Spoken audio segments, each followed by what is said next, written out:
Good afternoon, everybody. How y'all doing? Got another thought about another story I can tell. Maybe somebody finds some entertainment out of it. And if you do, hit the like button down there somewhere.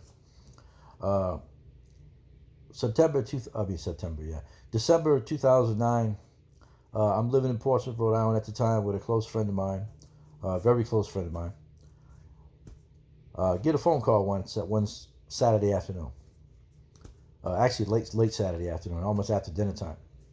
A friend of mine got some stuff to get rid of, and his regular connection is out of state, visiting a sick relative out in New York, and won't be back till Tuesday or Wednesday. And he's got a truckload of stuff to get rid of. He can't drive around with it, even though he's got a tarp over it. Somebody sees it, he's in trouble. Yeah, the jig's up, as we say. Anyway, I said, well, you got to tell me what you got. He said, well, I got this, and I got this. That's okay. Well, you need a scrap metal dealer, obviously. He said, yeah. I said, all right. I know a couple people, but I gotta make a phone call too and see who's willing to take that. Cause I gotta tell them what it is before we bring it there. I don't know if they want it, if they can do something with it, whatever. He's all right. I've known this guy since second grade, so. What this guy had was a Ford F-250 with about 233. We counted them all too. 233 brass and bronze vases that he got out of some cemeteries. That he went in the cemeteries in the middle of the night and took these things, along with along with the flat plaques. The plaques I'm talking about look something like that.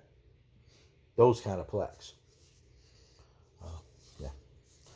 Anyway, I called a friend of mine up. He says, yeah, I'll take it because I got a machine can grind that stuff into little metal flakes and nobody will know what it was. But, I'll do it for you because I know you, but I don't know him. I said, all right. Anyway, I said, well, I'm gonna wait. I'm gonna wait for him to come pick me up. As soon as he picks me up, I'm gonna give you a call because you're about 35, 40 minutes away. That way, we can meet you at the gate.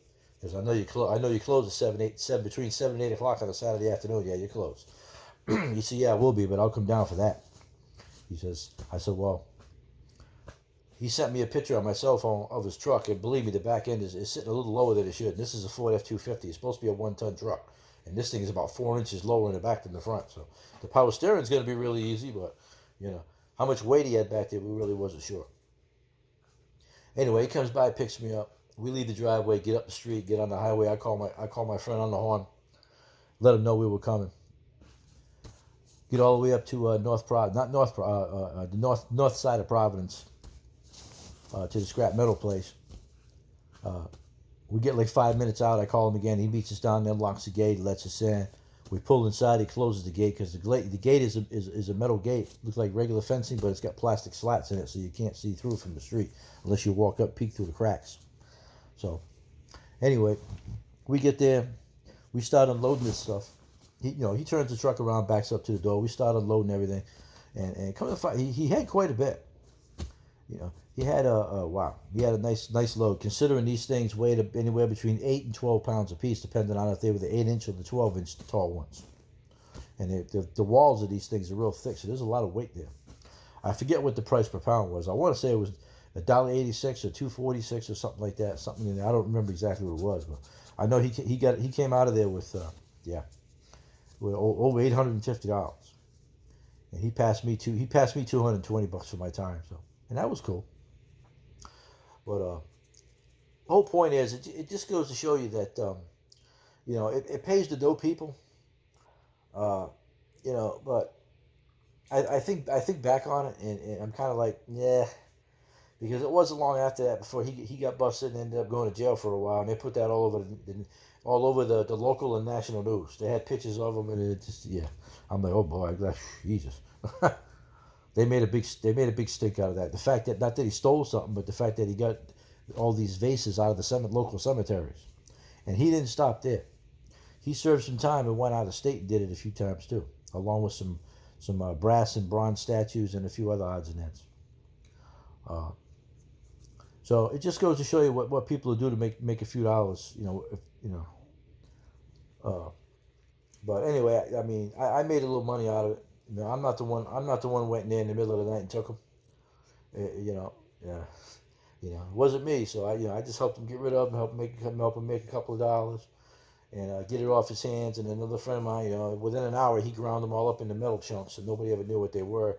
And 48 hours later, on Monday, they were put in a truck and shipped out of state to go get melted at a refinery somewhere. So, you know, but just something something I thought I'd pass along. Maybe somebody would find it interesting as to what people will do to make money in organized crime. Um, this guy's brother is also my bookie. He's the guy I can call anytime I ever want to put a few hours down on a football game or a boxing match or whatever. Um, yeah, like I said, it just goes to show you what people will do to make a few dollars. You know, this happened Christ, almost 20 years ago, so it's been a while.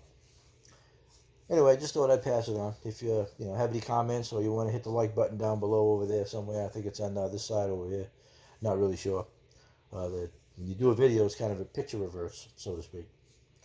But anyway, that's all I have for right now, and y'all have a great day. Hope you enjoyed it.